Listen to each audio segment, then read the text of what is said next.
My father publicly called me a grease monkey. 5 years later, I returned as the self-made millionaire who saved his failing business. I, a 34-year-old male, run a high-end auto customization and restoration shop. 5 years ago, though, I was just the eldest son who couldn't do anything right. My old man, Rick, a 62-year-old male, started Carter Auto when I was just a kid. It was supposed to be a family legacy. At least, that's what he'd ramble about at every damn barbecue. I believed him too. So much so that I spent 4 years at Michigan State getting my mechanical engineering degree, then another 2 years earning specialized certifications in automotive electronics and classic car restoration, all while working weekends at the family shop for basically gas money. Growing up, I breathed cars. My walls were plastered with posters of the Lamborghini Countach, Ferrari Testarossa, and the '67 Shelby GT 500. By 14, I could diagnose most engine problems by sound alone. That changed when my brother entered the picture. My younger brother, Evan, a 30-year-old male, never had to jump through those hoops. He got a business management degree from some online college that advertises during daytime TV, and Dad immediately made him shop manager when he graduated. No questions asked, no proving himself needed. Evan couldn't tell a carburetor from a catalytic converter, but he had people skills and business vision according to Dad. Translation, he could schmooze customers and had grand ideas that always required more money than they generated. Our Uncle Jack was the only one who saw through the nonsense. He ran his own small garage across town, nothing fancy, just honest work. He'd seen the whole dynamic play out from the outside and tried to warn me, "Ronnie, they're never going to see what you bring to the table. Not until you're gone and they need it." I didn't listen. I thought I could change things from the inside. That was my first mistake. Jack had his own garage, and a reputation that brought in vintage Ferraris from 3 states away. No ads, just word of mouth. Meanwhile, at Carter Auto, Dad had big dreams but increasingly outdated methods. The shop had good bones, 6 bays, decent equipment, a prime location on the corner of Main and Highland, but he refused to invest in modern diagnostic equipment or update our billing systems. "We've always done it this way" was practically the shop motto. We were leaving money on the table every day because we couldn't handle certain repairs that required specialized tools or software. I tried to push for upgrades, even offered to pay for some of them myself, but Dad always shot me down. Meanwhile, Evan would suggest repainting the waiting room in brighter colors, and Dad would sign off on it immediately. The writing was on the wall. I just refused to read it. It all blew up at one morning staff meeting. Dad was reviewing the quarterly finances with everyone, including our head mechanic Tony, office manager Sarah, and my Uncle Jack, who occasionally consulted for us on classic restorations. The numbers weren't great. Revenue was down 12% compared to the same quarter last year. Customer retention had slipped to 68%, well below the industry standard of 80%. Cash reserves were dwindling because we'd invested in a bunch of cosmetic upgrades to the customer lounge that Evan had insisted would elevate the brand experience. But instead of addressing these issues, Evan had just pitched his brilliant expansion plan, opening a second location in the ritzy part of town. His entire plan was a joke. The lease costs were astronomical, the projected customer base was overestimated, and the equipment budget was about 40% of what it needed to be. I sat there, taking notes. When Evan finished with his PowerPoint, complete with animations that looked like they were made by a 5th grader, Dad asked if anyone had questions. "Yeah, I have a few," I said, flipping through my notepad. "The lease you're looking at is $12,500 a month, but you've budgeted $8,000. The equipment list is missing an alignment rack, which is a minimum of $30,000, and the market research doesn't account for the 3 other high-end shops within a 5-mile radius." The room went quiet. Evan rolled his eyes. Always the pessimist. Dad shot me that look I'd grown familiar with, the one that said, "Why can't you just play along?" But Uncle Jack nodded slightly, giving me the confidence to continue. "I'm not being a pessimist, I'm being realistic. This plan would burn through our cash reserves in 6 months tops. And that's assuming we even get the customers you're projecting, which we won't." Dad slammed his hand on the table. "Enough. Your brother put a lot of work into this." I laughed. "He copy-pasted this from the franchise proposal template on the SBA website. Look, it still has the sample text in the footer." Evan's face went red. "At least I'm trying to grow this business instead of just fixing the same old cars every day." Dad stood up, pointing at me. Your brother's thinking big. That's what this business needs. Visionaries, not mechanics. The world's full of guys who can change oil and rotate tires. That hit hard. 8 years of education, countless certifications, and the custom 1967 Mustang restoration. That got us featured in Auto Enthusiast magazine last year, all reduced to changing oil and rotating tires. That Mustang resurrection had been my showcase project. 6 months of nights and weekends, bringing it back from the dead, paid off when we unveiled it at the regional car show. That single project brought in 3 high-end clients and about $300,000 in revenue. And now Dad was acting like I was just some grunt turning wrenches. I built our reputation on quality work, I said, keeping my voice level despite the heat rising in my neck. The classic car division you pushed me to start brings in 40% of our revenue now. And we're grateful for that, Dad said in that patronizing tone. But we need leadership now, not just technical skills. Uncle Jack spoke up. Rick, you're making a mistake here. Ronnie knows what he's... Dad cut him off. I didn't ask for your input, Jack. This is a family decision. I am family, Jack shot back. You know what I mean, Dad muttered. Then he looked straight at me with those cold eyes. We need businessmen, not grease monkeys. You don't belong in the decision-making part of this company. The room went dead silent. I stood up slowly, gathering my notes. Where are you going? Dad asked, surprised that I wasn't just taking it like usual. If I'm just a grease monkey, then I quit. Effective immediately. I walked out, ignoring Mom's gasp and Evan's smug little smirk. Uncle Jack followed me to the parking lot. You're doing the right thing, he said quietly. Should have happened years ago. What the hell am I supposed to do now? I asked him, reality settling in. I had about $42,000 saved up but no real plan. Come work with me, he said. Not forever. Just until you figure out your next move. I nodded, too angry to say much else. That night, I packed up my apartment and crashed on Uncle Jack's couch. I was 29 years old, starting over from scratch. Part of me had always known that Carter Auto wasn't my future. I just hadn't had the guts to make the break myself. Dad's dismissal hurt like hell, but it was also liberating. No more meetings where my input was ignored. No more watching Evan get all the credit. No more compromising on quality to meet Dad's outdated standards. Tomorrow, I'd start figuring out what Ronnie Carter could do when he wasn't living in Rick Carter's shadow. Working with Uncle Jack gave me space to see the full picture of how messed up things had been for years. The pattern was so obvious in hindsight. The car situation summed it all up. Evan got a brand new Jeep at 16, while I got $2,000 toward a used car I had to make payments on. When he crashed it, Dad covered repairs. When mine needed work, I was told to figure it out because that's how you learn responsibility. The real kicker came during my senior year of college.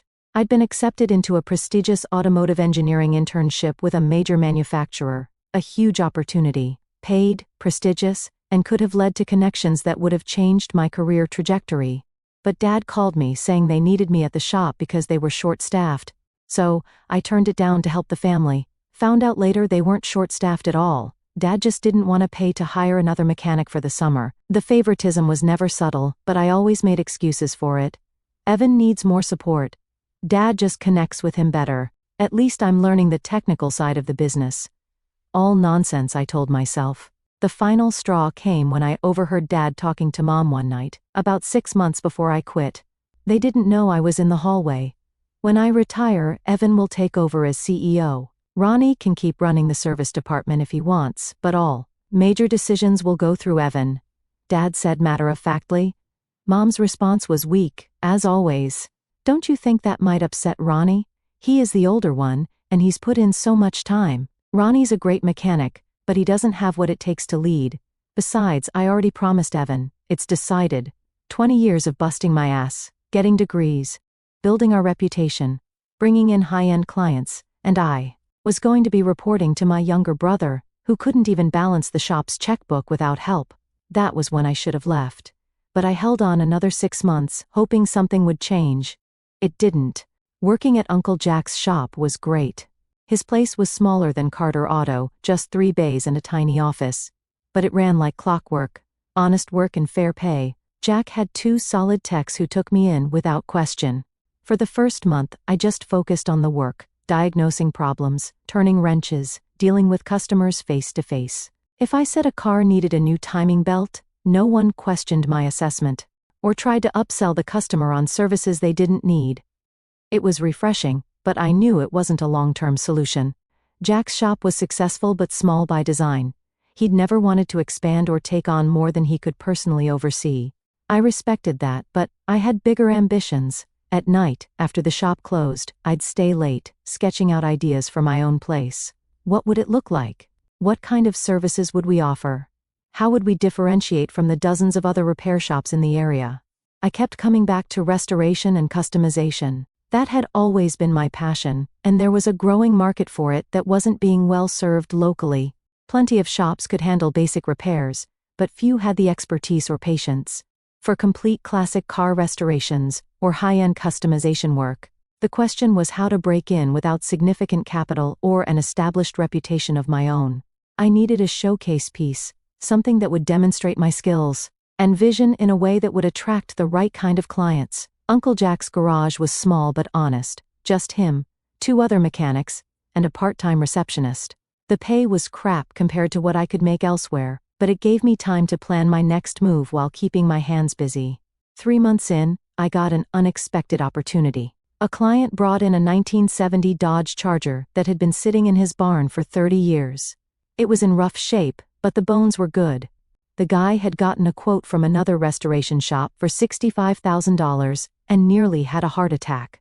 This Charger wasn't just any old muscle car. It was a genuine R, with the 426 Hemi engine option, one of fewer than 200 ever made. In proper restored condition, it could be worth north of $200,000. The owner, Bob Henderson, had inherited it from his uncle and had fond memories of riding in it as a kid, but he didn't have the knowledge or funds for a proper restoration. "I can do it for $48,000, I told him after a thorough inspection, "but I need half up front for parts and materials." He looked at me suspiciously. "That's a lot less than the other quote. What corners are you cutting?" "None," I said honestly. "I don't have the overhead they do, and I'll be doing most of the work myself instead of farming it out." He studied me for a minute, then nodded. "Jack vouches for you, and that means something, but I want weekly progress updates and photos." The next day, $24,000 hit my account. I took $16,000 of it and rented a small warehouse space on the edge of town, bought some essential equipment and got to work. I hired a semi-retired painter named Marcus, who had 40 years of experience but wanted flexible hours. Uncle Jack let me use his shop's lifts on Sundays when they were closed. That Charger became my obsession. I spent 14-hour days on it, 7 days a week.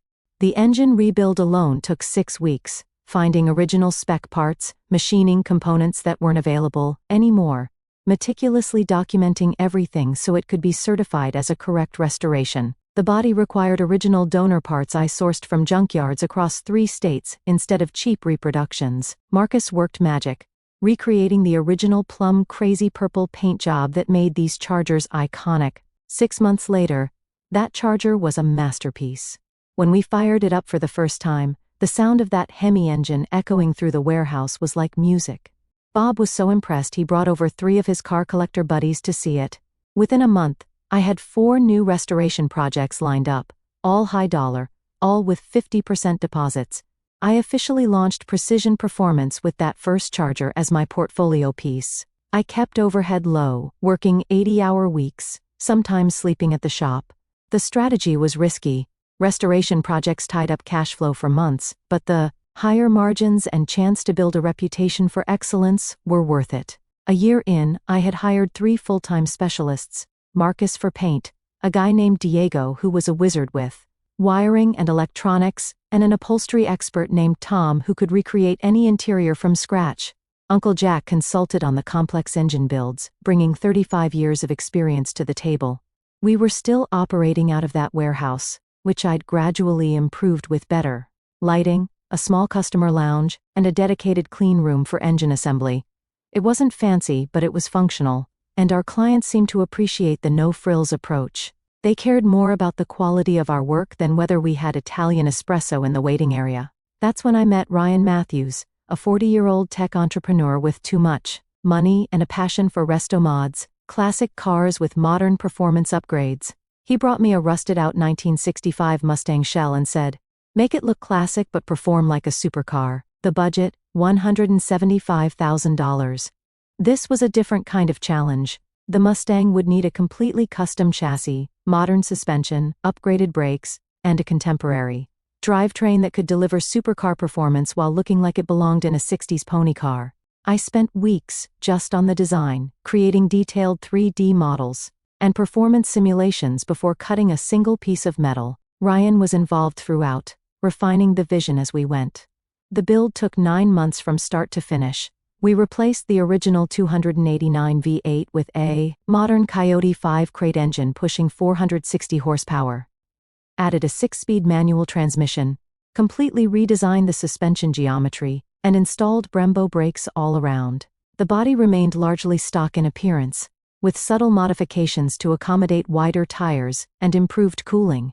The final product got featured in 3 automotive magazines and won Best Restomod at a major car show. Ryan was so impressed he became an unofficial brand ambassador, bringing in his wealthy friends and eventually becoming a silent investor when I was ready to expand. By the end of year 2, Precision Performance had a 10-month waiting list, and I had to move to a proper 15,000 square foot facility. I poached Tony, the head mechanic from my dad's shop, offering him $20,000 more per year plus profit sharing.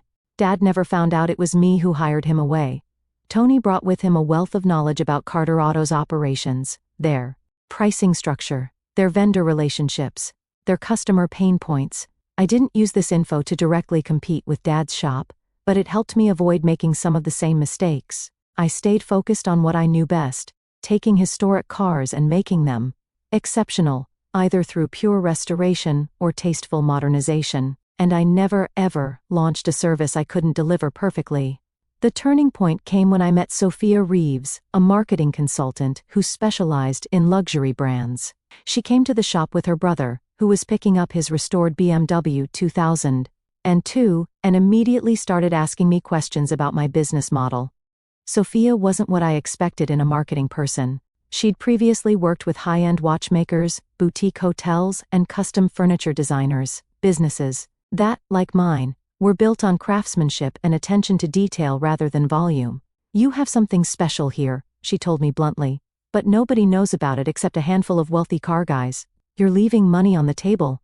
I was skeptical. "I don't want to be just another shop. Quality over quantity." She shook her head. "I'm not talking about quantity, I'm talking about perception and positioning. You're doing the work of a premium brand, but charging upper middle rates and marketing yourself like a local business." After some convincing, I hired her as a consultant. She transformed our image with a new logo, a high-end website, and a strategic media presence. Our waiting list grew to 14 months, and I raised rates by 30%. That's when Sophia introduced me to Daniel Kang, a former operations executive for a luxury car maker. "Your quality is impeccable, but your processes are killing your margins," he said after one tour. I brought him on as CEO with equity instead of a huge salary, the best decision I ever made. He streamlined everything, cutting turnaround time by 25% without sacrificing craftsmanship. One of his first moves was to implement a proper inventory management system. We'd been ordering parts as needed, often paying premium prices for rushed shipping. Daniel set up forecasting models based on our project pipeline, allowing us to order in bulk and negotiate better terms with suppliers. He also reorganized our workflow, applying principles from high-end manufacturing to our restoration process. Instead of having each specialist work in isolation, he created teams that moved through projects together, reducing handoff delays and improving communication. The results were immediate, faster completions, fewer errors, and happier clients. With Sophia handling our image and Daniel running operations, I could focus on what I loved, the cars themselves, and training the next generation of restoration experts. We started an apprenticeship program, partnering with technical colleges to find talented kids who wanted to learn the craft the right way. I'd never seen myself as a teacher, but it turned out I had a knack for it. Nothing gave me more satisfaction than watching a 19-year-old kid, who'd never held a wrench before, transform into a skilled craftsman. By year 4, we had opened a second location in Arizona, focusing on rust-free classics from the Southwest. A year later, a third shop in Florida. Each one maintained the same standards, the same attention to detail, and the same commitment to doing things right. Meanwhile, through the grapevine, I heard things weren't going so well at Carter Auto. Dad had gone through with Evan's expansion plan, opening that second location in the expensive part of town. It lasted 9 months before they had to break the lease, losing over $120,000 in the process. Evan blamed market conditions. I knew better. They'd lost 3 more experienced mechanics after Tony left, replacing them with cheaper, less skilled labor. The quality of their work declined. The customer complaints increased. A former Carter customer who'd switched to us told me they'd had his Mercedes in for 3 weeks trying to fix an electrical issue. Another said they'd been quoted $3,200 for a timing belt replacement that should have cost half that. Uncle Jack kept me updated occasionally, though he'd mostly distanced himself from them too after Dad disrespected him at that last meeting. They're still afloat, he told me during our monthly fishing trip, but they're taking on water fast. I just nodded and cast my line again. I had my own ship to steer. In my 5th year of operation, Precision Performance hit $8,200,000 in annual revenue across all locations. We had a staff of 47 specialists, a YouTube channel with over 200,000 subscribers, Sophia's idea, and a reputation as one of the top restoration shops in the country. The real validation came when Classic Car Collector named U.S. Restoration Shop of the Year after our historically accurate restoration of a rare 1956 Mercedes 300 SL Gullwing. The article called Our Work Museum Quality and Me a Mechanical Artist, rather than just a mechanic. That challenging 18-month project resulted in a car that Mercedes-Benz themselves acknowledged as one of the finest examples in existence. I framed that article, not out of ego, but as a reminder of what happens when you stay true to your standards. Ryan, my tech entrepreneur client turned investor, introduced me to the concept of diversification. You've built an incredible business, but it's still dependent on your direct involvement. You need to think about what's next. He was right. As rewarding as the restoration work was, it had limitations. Projects took months to complete, required massive upfront investment, and could only be scaled so far without compromising quality. If I wanted to build something truly sustainable, I needed additional revenue streams. We diversified by launching a reproduction parts business for rare classics. Unlike the cheap approximations flooding the market, ours were indistinguishable from originals in materials and finish. What started as a side hustle quickly grew into a 7-figure business, with orders from shops worldwide. Daniel also suggested creating digital records of our restorations, which became a subscription service for DIY restorers and small shops. This searchable database of repairs and techniques became indispensable for shops taking on complex projects they wouldn't have attempted otherwise. Throughout all this growth and diversification, I maintained one core principle: never sacrifice quality. Every car that left our shop had to be perfect, or it didn't leave at all. No exceptions, no matter how important the client or how tight the deadline. That reputation became our greatest asset. When people brought their cherished classics to Precision Performance, they knew they were getting the absolute best from people who cared as much about their car as they did. All this success didn't go unnoticed. I started getting acquisition offers from larger automotive groups and investors. Some were tempting 8-figure sums that would have set me up for life. But I remembered what happened when my father chose money over craftsmanship. I wasn't going to make that mistake. The call came on a Wednesday afternoon. I was reviewing designs for a custom carbon fiber dashboard we were developing for a Ferrari restoration when my assistant buzzed in. "There's Elisa Carter on line 1. Says she's your mother." 5 years of silence, and now she was calling out of the blue. I considered not taking it, but curiosity got the better of me. "Hello, Mom," I said, keeping my voice neutral. "Ronnie," she said, her voice strained. "How are you?" "I'm well. What can I do for you?" The small talk lasted about 30 awkward seconds before she got to the point. "Your father had a heart attack last week. He's stable, but he's going to need bypass surgery." "I'm sorry to hear that. I hope he recovers quickly." "There's more," she continued. "The business, it's not doing well. Evan made some decisions that haven't worked out. Through industry contacts, I'd heard Carter Auto was on the verge of bankruptcy. They'd tried to expand too quickly, taken on too much debt, and cut too many corners on quality." "What kind of decisions?" I asked, though I already knew. He took out loans to open 2 more locations. Neither is profitable yet. And there was an issue with some repair work on a customer's Porsche. They're suing us for $225,000. Suing over a Porsche repair? That had to be a major screw-up. These weren't Toyota Corollas we were talking about. Porsche owners expect perfection. And they can afford good lawyers when they don't get it. And what exactly are you hoping I'll do about this? There was a pause. We need your help, Ronnie. The bank is threatening to call in our loans. We could lose everything, including the house. I asked, knowing how much that would hurt my father's pride. Everything? Yes, she whispered. Everything. I told her I'd think about it, and hung up. 20 minutes later, Evan called. Unlike Mom, he didn't bother with pleasantries. Look, I know we're not on the best terms, but this is about family, he started. Is it? I replied coldly, because I remember being told I wasn't really part of the decision-making family 5 years ago. He had the audacity to sigh, like I was being difficult. Dad was wrong to say that, we all know it. But right now, we need your help. You've built this amazing business, and we're really struggling. What exactly do you want from me, Evan? We need a loan, just to get us through the next few months until we can sell the newer locations. How much? $300,000. I actually laughed. You want me to loan you $300,000 after everything that happened? It would be a legitimate business loan, he insisted, with interest and everything. And we'd put up the original shop location as collateral. The shop that's about to be foreclosed on by the bank? That collateral? He didn't have an answer for that. I'll come by tomorrow, I said finally. Before I made any offer, I had my lawyer look into that Porsche lawsuit. It was real and ugly. Turned out they'd attempted to rebuild the PDK transmission in a 911 GT3. Something that should have been sent back to Porsche directly. They botched it so badly they caused $180,000 in engine and drivetrain damage. My lawyer advised that any settlement under $250,000 would be a win. We built it into my eventual deal. Any settlement under $250,000 I'd cover.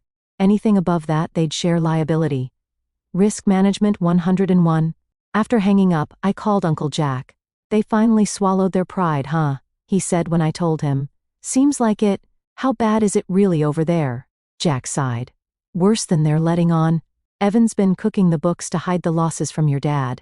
They've got tax liens, unhappy customers, and 3 mechanics threatening to sue for unpaid wages. Jesus, what are you going to do? I thought about it for a long moment. I'm going to help them, I said finally. But on my terms? Uncle Jack wasn't surprised. He knew me well enough to know I wouldn't let the business my grandfather started go under completely, even if my father and brother had run it into the ground. That night, I stayed up late running numbers. By dawn, I had a plan. The next day, I walked into Carter Auto for the first time in 5 years. The place looked smaller somehow, and considerably shabbier. What shocked me most was the condition of the shop floor itself. Tools were scattered everywhere, not put away properly. Oil stains covered the concrete. 2 of the lifts had out-of-order signs taped to them. The pride my father once took in maintaining a clean, professional workspace was nowhere to be seen. Dad was there, looking older and frailer than I remembered. His face was gray, and he moved slowly, clearly still recovering from his heart attack. But his eyes still had that stubborn pride when he saw me. Evan appeared from the back office, wearing an ill-fitting suit like he was playing dress-up as a businessman. Ronnie, thanks for coming. Let's talk in the office. For 2 hours, I went through their books, asking pointed questions that made Evan squirm. The situation was exactly as bad as Uncle Jack had described, maybe worse. They were about $420,000 in debt, not the $300,000 Evan had claimed. They hadn't paid their part suppliers in 90 days, the bank was threatening to seize their equipment. Their customer retention rate had fallen to 42%, meaning less than half their customers ever came back after a first visit. Their online reviews were abysmal, 2.1 stars on Google, with comments like overpriced and under-delivered, and took my car in for an oil change, left with more problems than I came with. So that's it, Evan said when I closed the ledger. Can you help us? Yes, I said finally. I can help you, but not with a loan. Evan's eyebrows shot up. What then? I'll buy the business. The words hung in the air like smoke. Buy it? Dad finally spoke up, like the words personally offended him. "This is a family business. It's a failing business," I said flatly. "One that'll be gone in 60 days if someone doesn't stop the bleeding. I'm offering a lifeline. You can take it, or let the bank liquidate everything." He scoffed. "You think you're the savior now? Just because you built your little hobby shop? That hobby shop made $8 million last year," I cut in, "and it's about to make a hell of a lot more." Dad stood up, trying to look authoritative even though he barely filled out his old shop jacket anymore. "This place has my name on it." I looked him in the eye. "It won't for long." He opened his mouth to say something else, but nothing came out. Evan broke the silence. "Dad, he's right. We don't have a choice." That's when I laid out the deal. "I'll assume the $420,000 in debt, plus $100,000 in cash. You both stay on salary for 1 year as consultants while we transition. After that you're out." "That's insulting," Dad snapped. "No," I said. "What you did to this business is insulting. I'm just cleaning it up. Can we have some time to think about it?" "You have 48 hours, I said, standing up. "After that, I'll be too busy cleaning up a mess of my own making rather than someone else's." I left them sitting there, speechless. 2 days later my lawyer got a call. They accepted my offer. The transition was smoother than expected. I merged Carter Auto into Precision Performance, keeping the original location, but upgrading everything from the equipment to the coffee machine. I retained most of the staff, giving them proper training and better wages. We closed for 2 weeks to renovate and run the staff through intensive training. Dad consulted for just 3 months before his health wouldn't allow him to continue. Evan stuck it out the full year, watching sullenly as the business flourished. The shop went from losing $30,000 monthly to breaking even by month 4 and turning profitable by month 6. It took 70-hour weeks, rebuilt supplier relationships, and a new tiered service model that Carter Auto had never considered. The real satisfaction came during the grand reopening. We'd renovated the entire facility, and I invited all the old customers back for an open house. Many of them remembered me from before and were effusive in their praise of how the place had transformed. "You've really saved this shop," one longtime customer told me, right in front of Dad and Evan. It was going downhill fast these last few years. I'd actually started taking my BMW elsewhere. Dad's face tightened, but he said nothing. Later that night, after everyone had left, Evan approached me in the new customer lounge. He looked defeated. "I really thought I could do it," he said quietly. "Run the business like Dad." I poured him a coffee from our new espresso machine. The problem was trying to be like Dad at all. He built this place through hard work, but he stopped evolving. "You can't just keep doing the same thing and expect different results." Evan nodded slowly. "For what it's worth, I'm sorry. For how things went down before." "I know," I said. And I did. Evan was never the enemy. He was just the favored son who never had to face consequences until now. A few weeks later, I offered him a position in sales at our main location, not out of charity, but because I genuinely thought he might excel there if given the right structure and support. To my surprise, he accepted, and even more surprisingly, he thrived in the role. Turned out, Evan was excellent at building relationships with high-end clients when he had a quality product to sell and wasn't responsible for the operational side. Dad was the last holdout. The ultimate vindication came a year later when Classic Car Collector featured us in their family business issue. They interviewed both of us about the successful merger. Dad, to his credit, told the truth. "Ronnie saw what I couldn't. That craftsmanship matters more than expansion." He built Precision Performance from nothing because he believed in doing things the right way, not the fast way. Taking over Carter Auto wasn't revenge, it was redemption. Progress comes in small steps. When I look back at that day 5 years ago, when Dad said those words, "We need businessmen, not grease monkeys," I realize it might have been the best thing that ever happened to me. It forced me to build something on my own terms. The lesson I learned wasn't about cars or business. It was about having the courage to walk away from something that doesn't value you and the determination to build something better in its place.